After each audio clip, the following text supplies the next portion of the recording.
Hello and welcome, beautiful, vibrant souls, to this week's Astrocast reading. So this is going to cover the week ahead. This is going to be covering May 30th, 2022 through June 5th, 2022. Excuse me. Sorry, you guys. Just my allergies. So yeah, hello and welcome to all my old friends. Hello and welcome to all my new friends. For anybody who is unfamiliar with how astrocasting works, I'm just going to give a quick rundown so we're all starting from the same page here. As you can see, we have this lovely circular board that's divided into 12 segments, right? And these cover the 12 houses of the zodiac and their natural areas of rulership. So for each week when I do the forecast, I reach in blindly to my jar of these cute little teeny tiny tarot cards. Look at him. He's the littlest Knight of Cups you could ever ask for. He's beautiful. I reach in blindly, mix them about, cast them onto the board, and then interpret the energies of the cards. Excuse me.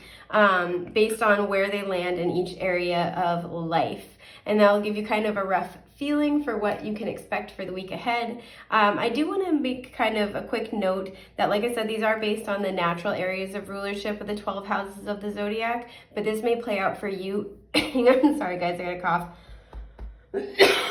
Excuse me. These may play out for you differently based on your own personal astrology. So if you're looking for an astrocast for yourself, whether it's for a week ahead, month ahead, 6 months, whatever the time period may be, please DM me and I'm happy to do a custom astrocast reading. I don't currently offer them. Sorry if you can hear my knuckles. I don't currently offer them as like a permanent fixture in my shop, but if I get enough custom requests or I get enough comments on videos, I will add them. But I'm happy to do them for you. So this is going to just play out differently based on, like I said, your own personal astrology, as well as the circumstances of your life journey and how it's played out thus far.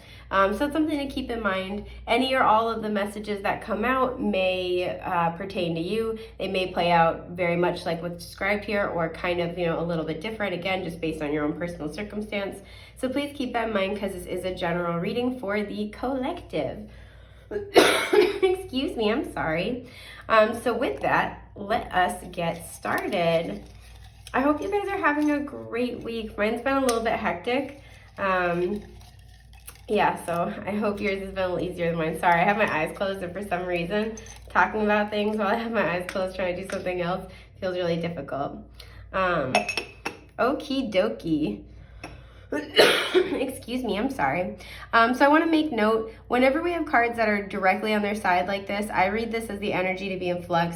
If you see here with the Chariot, pretty much mostly in the 12th house, although technically it's right on the border, when it's the bottom of the card, like this, is facing inward toward the center, I read that as upright. And similarly, if it were to be completely reversed, I would read that as reversed. So just so you guys are aware. Oh yeah, exactly. This is a perfect example. Okay. So we have the Chariot. I'm going to say mostly in the 12th house. Yeah, because it's like right on the line. When it's like half and half, if it like had landed right here, for example, or like even right here, I would read that as half and half, but it mostly landed in the 12th. So we have the Chariot upright in the 12th house. We have the Emperor pretty clearly reversed in the 1st house. We have the 9 of Wands on its side in the 7th house. And we have the 10 of Pentacles on its side in the 5th house. Interesting. Excuse me, I'm sorry. So we have Aries energy coming through here, and we have Cancer's energy coming through with the Chariot. Okay, so one of the first things that I'm seeing is I'm both reading these like as one coherent message and then also separately, so I'll give you both. Just because both of these cards are cards of empowerment, we also have the 12th and the 1st house, so this is kind of like the last and the 1st houses of the zodiac, and this always kind of represents the ending and then the beginning of the ending of one cycle and the beginning of a new one, right? So there's kind of that rebirth energy. There's something where I feel like for many of you, you figured out how you want to wrap up loose ends. With the Chariot here, you know which way you need to, it's like, it's like you know what you need to move away from, and you're like, okay, I know I don't want this, right? You're cleaning things out, you're clearing out the clutter. It's actually it's a very empowering process where you're like, I know what needs to end, I know what needs to go. The 12th house is usually one of illusions.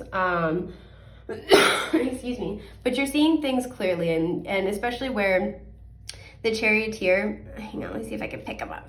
If you see, he's got the two sphinxes, the black and white ones right here. This to me always kind of indicates that he, and especially with all the yellow, he's very confident in himself and thus successful, because he's very aware of his light and shadow sides, and where especially it's landed in the 12th house, you've gotten really clear, right? We've had a lot of weekly forecasts in the last couple months about, like, a lot of them have been on like the 8th and 9th house border, or like in the 8th house. So there's been a lot here about transformation, and like, about like personal transformation, and really kind of like peeling back the layers, that ego death. And as a result, I'm seeing a lot more of this sort of wrapping up of these huge cycles, and then this emergence kind of energy showing up in the more recent forecast. So I love to see that. That's really nice.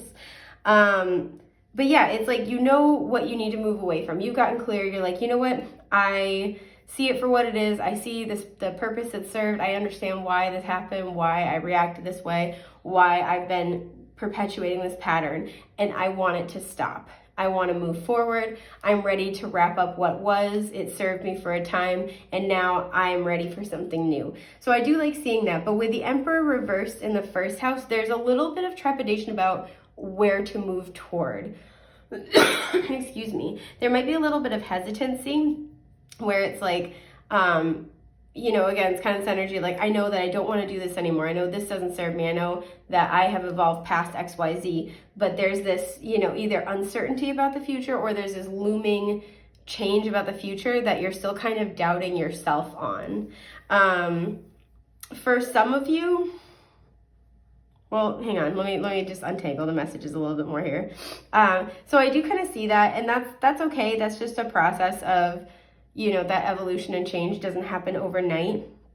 For some of you, I do want to say, so we have a relationship house here and here. So the 5th house can deal with romance, and the 7th house can deal with partnerships. And these are both the energies that are in flux. So for some of you, this is revolving around a relationship, or the relationships you have in general. And I say that too because that's one of the things I can think about sometimes with the Emperor and Empress, is like ultimate evolved divine counterparts. So there's some of you where, especially with the Emperor being Aries energy coming out in the 1st house, which is normally ruled by Aries, you're trying to kind of reconceptualize your personal power. And for some of you, this absolutely applies to relationships. These are very long-term, sustained cards, right? The 9 of Wands is like the wounded warrior, really putting in the effort. You've been through the ringer, you're still, you take a lick and keep on ticking, baby. You're still in it to win it.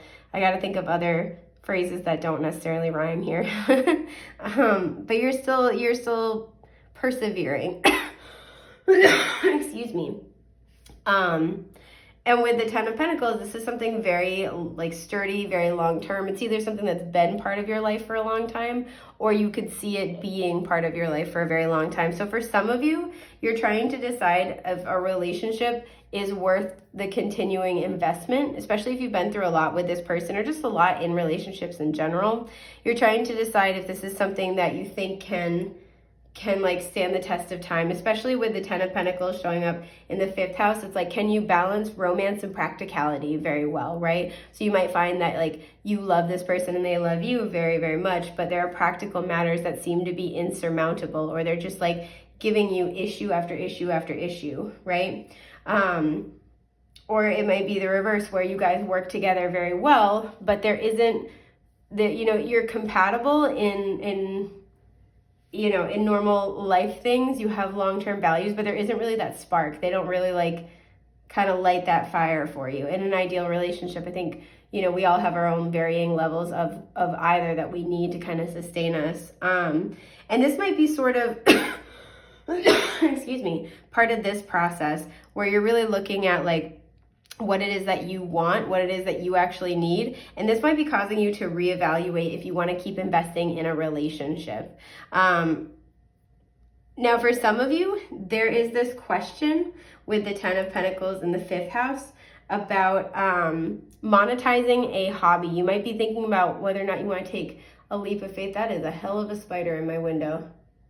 Holy shit, sorry. It's like moving between the window panes, and but just the movement looks So scary. Anyway, it's all good now. But yeah, you might have kind of this question in your mind of like, is this something sustainable? Is this going to bring me stability in the long term? Is this the best way to reach my goals?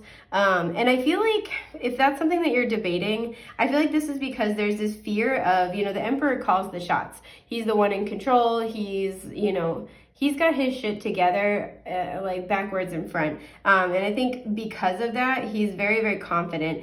The emperor is often like said associated with Aries energy, but I think he's got like this really heavy dose of Saturn kind of vibes going on personally.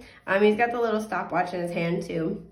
So you've really put in the time, and there's mountains in the background behind his throne. You've really put in the time. You've, overcome the obstacles. Excuse me. You've overcome the obstacles, and this is really saying that you have what it takes to make what you want to make. So if this is a passion, a hobby, a talent of yours that you are on fire for, that you would like to do something with, don't doubt yourself, because you do have, you have the emperor's all four kings of the tarot in one, regardless of gender, right? So you have that stability, you have the great ideas, you have the passion, the charisma, you have the emotional intelligence to be able to invest in this project. So that I think really the only thing holding you back, because again, this energy is in flux, the only thing holding you back in this situation is just a bit of self-doubt, right? Excuse my burp. And so this is something I think you're going to be thinking about this week. Yeah, and I feel like especially just with the emperor in reverse in the first house, this is really a call to, over the next week, as you contemplate your own power, especially going from the chariot upright to the emperor reversed, in this new version of yourself, as you contemplate your own power, don't doubt yourself. Don't sell yourself short. This is not a time to be thinking, I can't. I'm hearing this is not a time to be thinking, what if? This is not a time to be thinking, there's somebody better for this than me. Nope. This is for you. This is your calling. This is your task. Even if this is just starting a new cycle of your life with that first house energy, and preparing to, really kind of take control of your own destiny, of your own happiness, you are ready for this, right? So don't doubt yourself. And because I'm almost seeing somebody like at the beginning of a path, like taking a step and then hesitating and stopping. This saying like, you're ready to go. You're ready to do this. Now is not a time for self-doubt. So I'm kind of hearing like, put that out of your mind. Like take it, put it somewhere else. Put it in your backpack. Like, I don't know. Take it to the shit museum. But yeah, this is a time to really move forward with confidence in whatever you want to make. You've really overcome a lot of obstacles, especially obstacles in partnerships, right? Because these are across, opposite from one another. Excuse me. Obstacles in partnerships that were here to show you, to be like a contrast, to show you what you can do, to show you your own power. You overcome so much, and now is not a time to shrink back down. Now is not a time to diminish yourself and walk away from, or like shy away from your goals. They're showing me somebody like literally like shrinking away from what they want. So I do just have to kind of say that in general, you've accomplished so much. You're wrapping up a cycle and you're doing so victoriously. Don't stop now. You have great momentum going on. Now, for some of you, with the 9 of Wands on its side in the 7th house, and again, very similar to this 10 of Pentacles on its side in the 5th house, there is a partnership of some kind. I actually do want to pull another card for this. Is this one? It's this one. Woof, okay, the Tower. So, hang on, now I'm going to pull two because I'm nosy. There's that spider again. Yeah, okay, the 4 of Cups. So for some of you, I do feel like you're debating whether or not to keep going in a relationship. I feel like there was either something that recently happened or something that might be happening this week where either this person is kind of offering you something, I feel something subpar, or something where there's a lot of limitations, a lot of obstacles. You really had to overcome a lot in this connection. And they're offering you something, and something about this offer just like hits you with this Tower energy. It's just like the light bulb goes on kind of moment. And I feel like there's this recognition of like like whatever this is, you're kind of like, I don't know about this. And this also could be the opposite, where you're really putting your heart on the line and this person's not responding, right? And even if it's like, even if you made this like really heartfelt offer and overture and they weren't interested, there's a very big difference between being able to say, wow, I really appreciate you sharing with me so openly and honestly. I need time to think about this, or I want to say yes to this, but I don't know if I'm in that place. But you know what? There's like a difference between a very heartfelt, honest response versus just not really acknowledging or saying anything. Like this kind of has this energy of like, okay, thanks, babe. Like, after you just like pour your heart out. And I feel like this is somebody who you've been dealing with for a while. This isn't somebody new. And that's why there's going to be like this major, I want to put one more, I'm sorry. Like this major revelation. And I feel like it's going to be the light bulb moment that you've been looking for, because there's this debate about like, do I keep investing in this? Do I keep going with this? And this doesn't have to be like a romantic partnership. This could be like a business partnership as well. Hang on, sorry, I'm trying to get the little, there we go. I try not to look at the, ooh, Jesus. Okay, so we have the Devil and the Knight of Cups. Okay, yeah, exactly. This is what I'm talking about. Somebody's making an offer. Either you're making an offer, and I just noticed the Lovers in here as well. Either you're making an offer to them and they like, or they're making an offer to you. If you're making an offer to them, it's a very heartfelt offer. And it's like the way they respond is, it's like it hits you. It's like, this is not acceptable anymore. And again, really like wrapping up this shadow work cycle and stepping into this empowered self. There's this like recognition of like, this is not enough. Excuse me.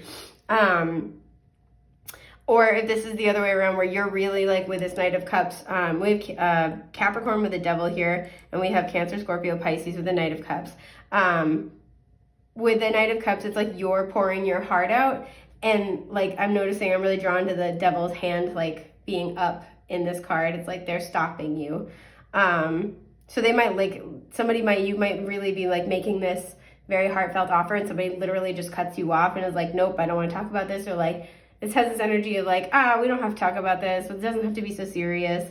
And I only say this because of the Four of Cups. If I'd had these three with like something more positive, I would be like, oh, you know, after a period of kind of karmic struggles and contracts, this person's coming around, or this offer you've been looking for is coming around. But because we have this Four of Cups, all right, I want to pull, what's going on with, what's this person's energy? Just so I can get a clear picture. Okay, that's one of those little like cards that comes with the deck. I don't know why I always put it back in there. I'm always like, no, I shouldn't do that. Okay. So that's actually more positive. The Ace of Swords. Sorry, I want to make sure I'm just like giving you guys a good vibe, because this could go either way. I'm feeling. Okay, Ace of Swords, Page of Swords. Okay, and the Two of Wands. So for some of you, this is really going to be where you've been really like, again, pouring your heart out to this person, and they haven't really been participating in the relationship because there have been karmic cycles that needed clearance here. And because we have the Ace of Swords, the Page of Swords, the Two of Wands, first of all, somebody could be reaching out over social media.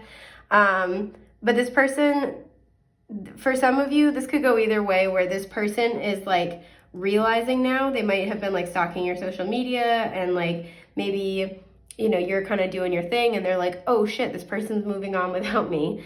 And, you know, use your intuition with this person. There's going to be truth and clarity is going to be the biggest thing that you need to know, regardless of what type of partnership this is. This is somebody where you want to like start a business with them. Excuse me. Some of you want to co-parent with this person.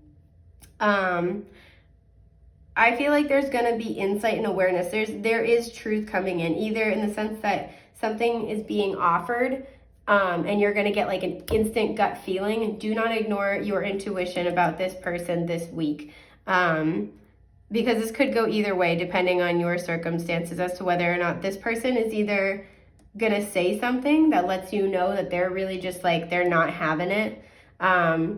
And I feel like that's been the clarity you've been looking for with this Ace of Swords and this Page of Swords. and with the Two of Wands in order to make a decision. And I talk about this a lot if you've ever gotten like a personal reading with me, which thank you if you have. And thank you if you haven't, if you're just here enjoying the space with me. But if you notice, he's got, can you guys see this? I always hold it out of the frame. He's got this one wand here, right? There's a wand bolted to the wall, and then there's this wand here, right? So this is like the more solid established path, whether this is something where you've researched it more, it's more known to you, you've been on this path, but he has this one wand in his hand. And whenever I see this, I always like to think this is a moment in time that's been paused. So if I hit play on this scene and I were to tell him like, take a wand and go, like as fast as you can, I think it stands to reason he'd take the wand that's already in his hand, right? And because it's his left hand and the left side of the body is associated with the divine feminine, you know, in our intuition, our creativity, I kind of think this is where, with the Two of Wands, this is telling me that somebody's making a plan. Somebody is preparing to move forward. They're kind of like mapping it all out, but intuitively they already know what they want to do. They kind of already know which way they want to go, right? We go from the Ace to the Two. So the Ace is that inspiration of like, hey, I could do this. You know, this sounds really good. Like, oh man, wouldn't it be great to XYZ, or I'm really vibing with this person. This is where you already have that inspiration. And with the Two of Wands, it's kind of like you're deciding, but you already kind of know what you want to do. You're just figuring out a way to justify doing it or map out how you want to do it, right? Excuse me. So the Two of Wands to me is always a really low-key call to trust your intuition above all else. And I'm seeing that here for sure. So for some of you, this person is getting a fucking wake-up call. This person is like, I can't screw around anymore. They may see you doing really great things. They might be hearing about you a lot. There might be like a little bit of talk around the town if you live in the same area or you have friends in common. With the image of the world here as well, this person knows you have options. And as a result, for some of you, this person's getting their ass in gear and they're making you an actual offer now. Now again, whether or not you want to accept this offer, use your intuition, lean on it heavily as a crutch this week.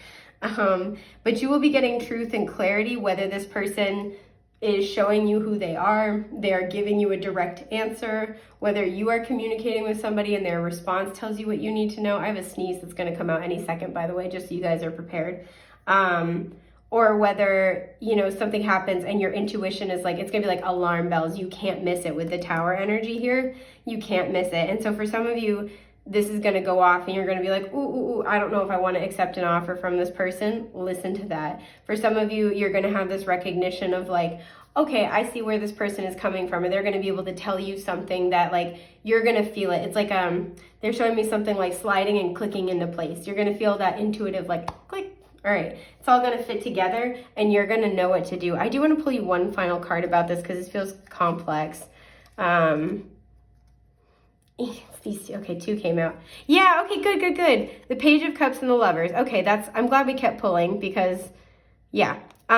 So for some of you, if you feel this person's very genuine in their offer, I would say they are. I feel like you've been going back and forth because we have the two people here, but we have an angel presiding here and a devil presiding here. You've been going back and forth as to whether or not this person is like karmic and toxic or this person is somebody who is meant for you. It's fated. Excuse me. And this is like a part of the growth of this connection. We do have two pages. So again, children are kind of involved or indicated, or this is just kind of talking about a renewal. This person may have had, like, especially because the Page of Swords is looking at the Ace of Swords, like I said, that clarity and that renewal in how they look at you, and as a result they want to make you an offer. So it's completely up to you because this is really about making a choice. I like to think the Devil card can be about making a choice as well. It's that choice to kind of like we're talking about, move away from toxicity, move away from patterns that aren't serving you. Whereas the Lovers is kind of like this choice of moving toward what empowers you, what makes you happy, what speaks to you in the heart space.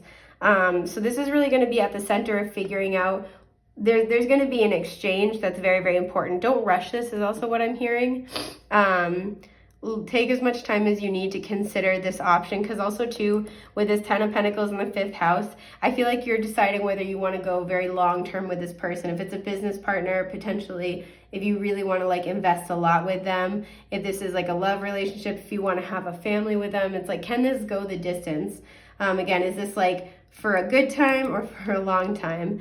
So really trust your intuition with this, but I do feel like if this person brings forward an offer, they do mean it. Now we do have the Knight, but also the Page here. So whether this offer is enough for you is up to you. Don't sell yourself short, right? But just like really heavily follow your intuition with this person. And if things are not really moving forward with this person, you know, you get that feeling of like, this is never going to happen. Know that letting that go makes space for something very beautiful to come in right after with the Page of Cups and the Lovers. We have Gemini energy, I forgot to mention. So, excuse me, I think this is just about everything that I have. I hope this has been helpful. I hope you guys have a happy, healthy, blessed week ahead, and I will see you next time. Take care. Bye.